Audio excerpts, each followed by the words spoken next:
আসসালামু আলাইকুম। আশা করি সবাই ভালো আছেন। এই ইফতারি পূর্ব মুহূর্তে আমাদের পাড়ার ছেলেপেলেগুলো সবাই আমরা একখানে হয়েছি। হচ্ছে মাহবুস, আমার লাল ভাই। আসলে আমরা আলোচনা করতেছিলাম যে ফিলিস্তিনের হামলা সম্পর্কে।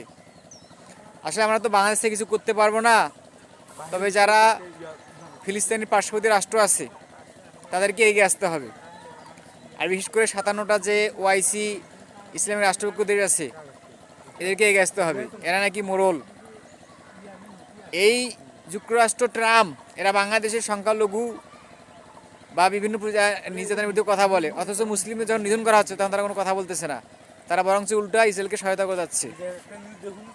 তাই আল্লাহর কাছে আমি প্রার্থনা করে দোয়া করি, আমাদের সবাই দোয়া করা উচিত আল্লাহর জন্য ইহুদিবাদের ইসরায়েল এবং যুক্তরাষ্ট্রকে হয় হেদায়েত দান করে, নতুবা পৃথিবীর জমিন থেকে চিরতরে মুছে দেয়। এবং ফিলিস্তিনের আশেপাশে যে রাষ্ট্র আছে, মিশর, লেবানন, সিরিয়া, জর্ডান, এখানে যারা মুসলিম ভাই আছে, পারলে আপনারা এগিয়ে যান, তাদেরকে সাহায্য করেন। ইনশাল্লাহ বিজয় একদিন আসবেই। আসসালামু আলাইকুম।